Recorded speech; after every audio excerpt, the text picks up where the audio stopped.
Morning, we'll call to order our Tuesday, May 16th Board of Mason County Commissioners regular meeting. Begin with the Pledge of Allegiance. Steve, if you would lead us. I pledge allegiance to the flag of the United States of America and to the republic for which it stands, one nation, under God, indivisible, with liberty and justice for all. Thank you. And if the clerk would please take the roll. Commissioner District 1, Randy Netherland. I am here. Commissioner District 2, Kevin Schutte. Here. And Commissioner District 3, Terry Jeffries. Here. Thank you. And item 4.1, if you would please report the correspondence. Jeff Carey submitted an application for the Mason County Planning Advisory Commission, and the Liquor and Cannabis Board sent a liquor license application for the Highland Celtic Festival Committee located at 23780 Northeast State Route 3 in Belfair. Very good, thank you. Item 4.2, we have a presentation to make this morning for a certificate of good practice. I just want to quickly read through the letter that we received from the County Road Administration Board acknowledging our engineering staff here in Mason County. This letter is from Jay Weber, who is the Executive Director of the County Road Administration Board. It is my pleasure to send you the enclosed certificate of good practice that was approved by resolution of the County Road Administration Board at its meeting on April 27, 2017. A certificate of good practice has been transmitted to the State Treasurer on behalf of your county pursuant to the authority contained in RCW 36.78.090 as shown on the certificate enclosed. This action by the CRAB Board will assure the continued distribution of your monthly state gas tax allotment from the Office of the State Treasurer. On behalf of the members and staff of the CRAB Board, I would like to express my appreciation for the cooperation we have received from and through your county engineer's office during the past year. And so I do have a certificate to present to Sarah Grice, who's our acting county engineer.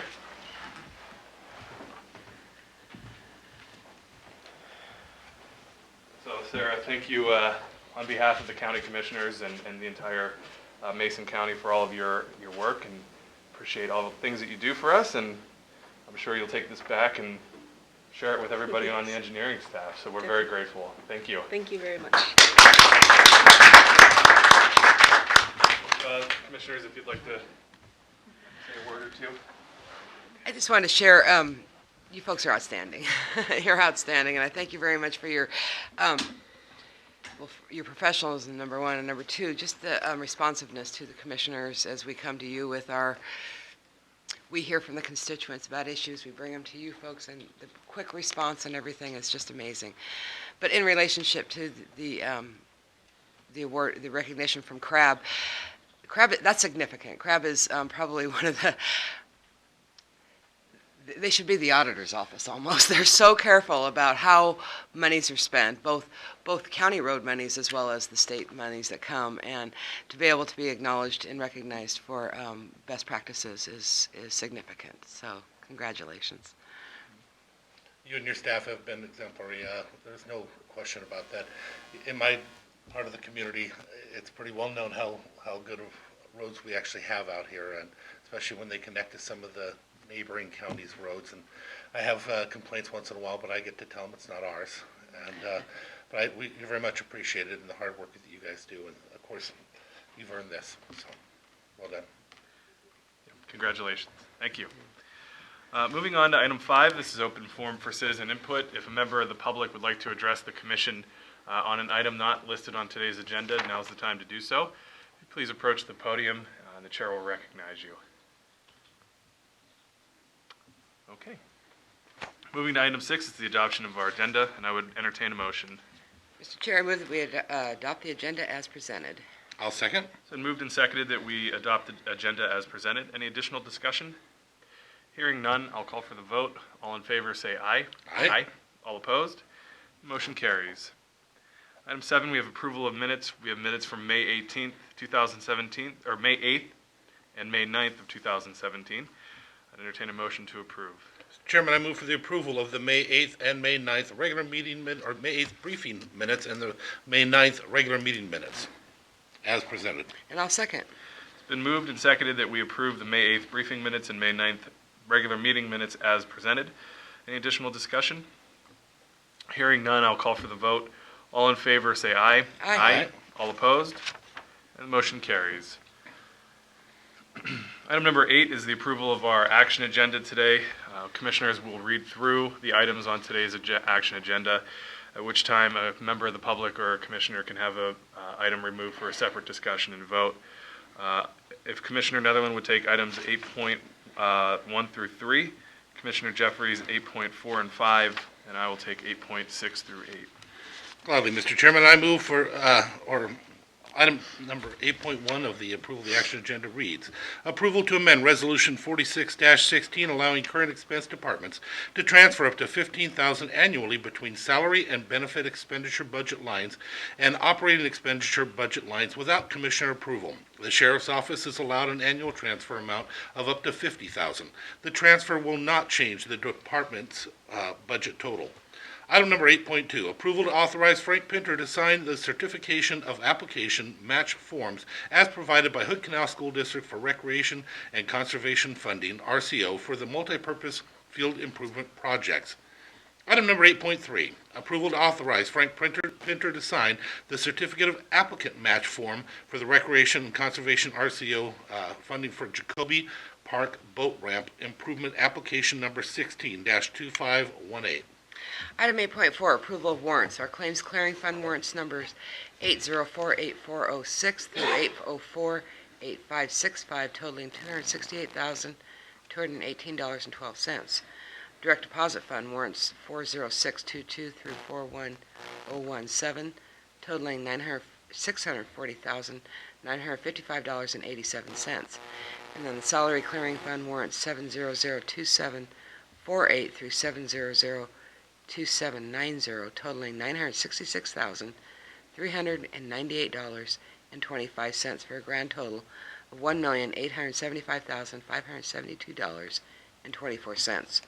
8.5, approval of modification number 1, participating agreement number 16-PA-110609000-006 between the USDA Forest Service and the Mason County Noxious Weed Control Board, which will facilitate the continuation of noxious weed control that Mason County Noxious Weed Control Program has been conducting for the USDA Forest Service. Item 8.6, approval to set a public hearing for June 6, 2017 at 9:30 a.m. to consider the rezone of parcels 12317-41-00050 and 12317-41-00060 from rural residential 5 to rural industrial. Item 8.7, approval of the interlocal agreement with Grapeview School District authorizing services provided by the Public Works Department for vehicle, road, or site maintenance, engineering, survey, GIS, emergency assistance, sign fabrication, fueling, and materials supply. Item 8.8, approval to authorize the county engineer to sign and submit a Federal Highway Safety Improvement Program grant application. If the grant is approved, the estimated funds available to Mason County would be between $750,000 and $1 million. Having read through the items on today's agenda, are there any that would like to be removed for a separate vote and discussion? No. Okay, I would entertain a motion to approve. Mr. Chair, I move the approval of items 8.1 through 8.8 on today's action agenda. I'll second. It's been moved and seconded that we approve items 8.1 through 8.8 on today's action agenda item. Any additional discussion? Just to edification, item 8.3 is a application for some monies to maybe make improvements on the park, or on the Jacoby Park boat ramp. We've heard that it's very difficult to get a boat in and out, and what we're hoping is this will be the pre-design monies for a pre-design of a dock that would go alongside the boat ramp, etc. So the folks that use that boat ramp or are looking for another boat ramp to use to get into the South Sound and the Hammersley Inlet area, this will, should we be able to be successful in getting grant funding to build it, this could be a really good improvement for them. Okay, any additional discussion? Hearing none, I'll call for the vote. All in favor of approving today's action agenda as presented, say aye. Aye. All opposed? Motion carries. Item 9, other business. 9.1, we have a selection of Board of Equalization member. Entertain a nomination. So, Mr. Chair, we have an opening on our Board of Equalization, a very difficult job for citizens to take on. This is the role of when one feels that the county appraisal of the value of their property is incorrect, and they can appeal that to this citizen board, and that's a lot of work involved in reviewing the documentation, both from the appellant as well as the appraiser's office. We've been blessed to be served by Dr. Kevin Frankieberger over the last, I believe, 4 years. I can never remember how long the terms are, and he's done a stellar job, and so I'd like to nominate him for reappointment. Mr. Chairman, if you don't mind, I'll let you second since I was Sure. not here for And I'll second that nomination. We had a number of qualified applicants who came forward, but have no issue with reappointing. In this case, I think it's good for stability and continuity on the Board of Equalization, and so I do second that nomination. I just want another comment. Sure. It says an alternate member, but I believe that's going to be at a later date. Right, we're still interviewing for alternates to the Board of Equalization. So today we will just be appointing a regular member to the Board of Equalization. So with that, any additional discussion on the nomination? Just let you know that the public know I was not there for the interview, so that's why I will be abstaining.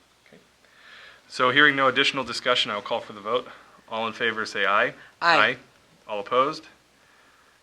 And one abstention, and the motion carries. Thank you, Dr. Frankenberger, who's probably busy right now hearing an appeal. I do want to thank him for all his hard work, though. He has given us 4 years of hard work, and I think it's a good selection. I just don't know the other people that were applying. I was not able to interview them, so. Item 10, there are no public hearings today, so we'll move to item number 11, board reports and calendars, and I'll begin, and then if we can move to Commissioner Netherland and then Commissioner Jeffries. First off, after our meeting today, we have another interview for Board of Equalization for an alternate member, so we'll be participating in that here shortly. This afternoon, I'll be attending the DOT open house to discuss the potential improvements to 101 and Lynch Road. And then moving on from that, Criminal Justice Working Team tomorrow, followed by Law Library meeting, and then the Hood Canal Coordinating Council is having a meeting as well. Also this week I'll be attending the Shelton Mason Chamber of Commerce Education Lunch. And then I have a conference call with the Association of Counties Legislative Steering Committee to receive an update on a quickly ending first special session and very probable second special session, so we'll get an update on what is and is not happening in Olympia. Friday, I'll be attending the Forest Festival Field Day out at Mason Lake with the Conservation District and local students. And then I'll be out at the Matlock Range on Saturday. There's an update from the Department of Natural Resources on the Deckerville fire that occurred a couple of years ago. And then I'm guessing there will also be a look ahead to this year's fire season, so I'll be out at that meeting. Then I'll be doing something fun on Saturday evening, and that's attending the North Mason High School musical, How to Succeed in Business Without Really Trying. Good. I have 2 students in that musical, so we're looking forward to that's the final performance. So if you have a chance to get out there Thursday or Friday or Saturday evening, highly recommend it. I've heard great things. Next week we have our briefings on Monday, Chief Public Defender interviews on Tuesday, Board of Health on Tuesday, and then our evening commission meeting. Okay, and let's see. We did end up attending Sales and Tales Together. I was the guest MC for the event. I've been doing it for the last several years, but I was on vacation, so I was not able to announce that, but there was no business that was conducted. There was a little jibe that I gave him, but it was a good one. But it was a good one, but it was a very wonderful event, and they broke all records. So that's for Humane Society, so that we can build a no-kill shelter in Mason County.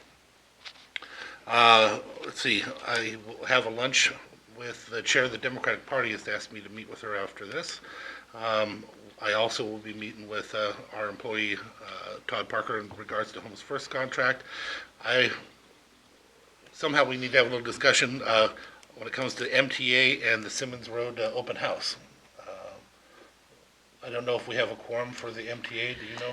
So we do have a quorum without the attendance of the three of us, but that's generally tenuous. People don't always show up when they say they are. So I am on call in case there isn't a quorum. On the agenda today is to approve the contract, the collective bargaining agreement with the drivers, so that's probably the most essential piece of business, so there will need to be a quorum for that. So I'm on call, so you gentlemen are free to go to the open house, and I'll join you later if need be. Okay, because I think it is important, but that contract is important also, and if I'm needed, give me a call, I can turn around Okay. and wrap there as well. So I may be attending both of those, and we may be together on that. An EDC business recruitment meeting with the group, North Mason Chamber of Commerce, Board of Directors meeting. I think we have an EDC luncheon. I will be attending the spaghetti dinner for the Kitsap Jefferson Arc, which I hope will be also known as Kitsap Jefferson Mason. We are now receiving services from them. Good. They actually have a doctor coming in and meeting, I think it's two days a week here now in Mason County, up in North Mason, to work with some of the children from ARC, and apparently while I was gone, I got voted onto their board too. So I'm not sure, I'll find out more about that, but I had a message when I got back. Food and Fellowship meeting brings our briefing, North Mason Community Voice meeting. I don't know if anybody else will be attending that. I have a conflict that has occurred. I had a business plan competition meeting where we go in and go over the business plans of the students here at the school district. I'm a member of that, and I was supposed to be at it, but apparently just got put on our agenda, the interviews with the chief, what was it? Deputy. Chief Deputy. Public So Defender. I'm not sure what to do on that one. We'll have to figure that out. And then, let's see, Board of Health meeting, that brings us back to our regular. Great. So last week after our commission meeting, we did have interviews with an applicant for the Board of Equalization. I attended the Pacific Mountain Workforce Development Council had a meeting with employers and users of the WorkSource services, which is commonly known in people's parlance as the unemployment office, and they're seeking ways to make that more usable to the business owners as well as the people looking for work, and so they were looking for public input on that. Had a pre-agenda meeting of the Mason Transit Authority. And then I traveled to Winthrop, Washington on Wednesday, Thursday, and Friday for the Washington State Association of Counties Board of Directors meeting. We had some pretty intense and important conversations about, for quite a few years, and it's come to a height now. There's been some concern that the legislative body does not quite understand how the laws they pass impact the fiscal health of counties. People are very unaware of the role of counties. People are pretty aware of federal government, state government, city government, but county government, people are not aware of the fact that county governments are agents of the state. Best way that I can explain it is when the state passes a law, it's up to us to implement that. And so when a new law or a new practice is required of counties, we're supposed to take our same tax base and do additional work. The most clearest example, it's not the most significant financially, but the most clearest example is the state legislature passed a law saying that every post office in the state shall have a ballot drop box. The significant amount of effort and time and money that will take to implement that law is, I don't know if our auditor has calculated it, but what it says is that, and at the floor speeches in both houses of the Senate and the House, where we know this will cost money to counties, we don't have any money tied to it, but it's a good thing to do. You think of the cumulative effect of that. Roles such as, and I'm sorry for this speech, but I'm going to, Please because do. public education is so Sure. important around this. Roles such as appraising properties, collecting taxes, putting elections, running elections. Those are state functions. Even jailing people who are accused of felony felony crimes and defending them. Those are all state functions we do on behalf of the state with a whole $1.85 per $1,000 tax revenue, and only the ability to raise that 1% of $90,000 per year in our tax base. There's some way we have to get our legislature aware that we're having very difficulty. There are very distinct possibilities of 2 to 3 counties I know of for sure that could be going into bankruptcy with these increased mandates coming on them and the tax base holding steady. So anyway, we had some really great discussions. I look forward to talking at length with you with some of the things I think we're going to try to propose. Those will be reviewed by our executive committee of WASAC, brought to the board again on September with a potential cost, and then go to a full vote of the membership of WASAC in November. So I look forward to having a really good, robust conversation about what we determined would be probably some things we'll consider going ahead and doing to try to get the attention. Okay, so I'm done with my with my lecture there.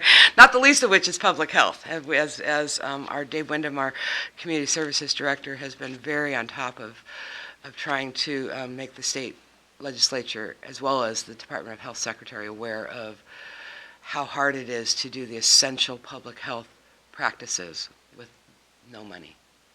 And I just want to say one more thing. There was a Supreme Court ruling that there had to be a caseload limit on how many public defense attorneys' cases could be handled at any one time or within a year. When that ruling was put forth, our budget for public defense went from something like $350,000 to nearly $1 million. We get $30,000 from the state to pay for that. $30,000 It on doesn't $1 matter that million it says state versus. budget. If it's state versus, all the murder cases that we have to handle, those are expensive. You're allowed 2 attorneys on a murder case. But anyway, that's the last bit. But it's essential, and anything we do will have to be accompanied with a robust public information campaign, and this could get expensive. So listen, we had I did have a wonderful opportunity to attend the Medicaid transformation in meeting. It was a input from health providers in the community about what projects in the 6-county region of our what's called Accountable Communities of Health should be adopted we have special monies from the federal government because we have something called a Medicaid waiver to transform Medicaid. Idea being that if you do more preventative work, you'll have less outlay of costs in the end run. And so we reviewed probably 8 options, and one of them that really rose to the top, just to let you folks know, is that there's an opportunity for our fire district emergency medical service folks to step in. Most of the calls they get, 95% of the calls your fire stations get are medical. And for them to be able to step in and do some of the lower level care on those calls to divert those folks from the emergency room, which is very expensive medical care. A lot of times there's kind of an overuse of the emergency room on things that should be done by a primary care physician. So that's one of the things that rose to the top, and Fire District 4 was there saying that they're ready to take it on, and they've already been working with our Hospital District 1 on how to implement something like that. Following today's meeting, we'll have another Board of Equalization alternate interview. I will be meeting with, Okay, so today, maybe going to the Mason Transit meeting, but we will have the first organizing meeting of what we're calling law enforcement assisted diversion, of trying to utilize some of our behavioral health services to divert criminals, or people who have done criminal acts that are primarily due to their mental health or substance abuse disorders from the jail and from our whole criminal justice system. And so that's going to be quite a bit of discussion and policymaking and planning around that, and so it'll be the first of that meeting. And then I will be attending at some level, at some point, the Department of Transportation's open public meeting on Lynch Road and 101 connector. Then I'll be meeting with Todd Parker, regarding our Homes First contract. I'll be meeting with Mario Paredes, who's with Consejo, a new public behavioral health provider here in the community, and then I will travel to Bellingham to attend the Transportation Improvement Board meeting on Thursday and Friday. And then back for commissioner discussions. And then one more thing I wanted to talk to the commissioners about. While you were gone, Commissioner Netherland, we had a short discussion about whether or not we should have the 5th Tuesday meeting in Belfair. I had a couple discussion items that I thought should go forth, but those are not ripe and ready for a discussion on the 30th.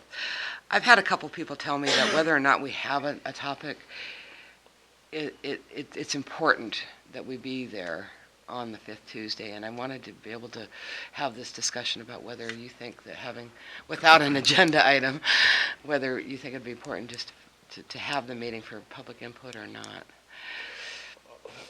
We did tell them that we would. But again, I understand if there's absolutely nothing, because Diane called me and was asking me about that, and she said, there's nothing. We have nothing to bring them at all. So to go through all that and do it for nothing, it's kind of hard for me to request that of you guys.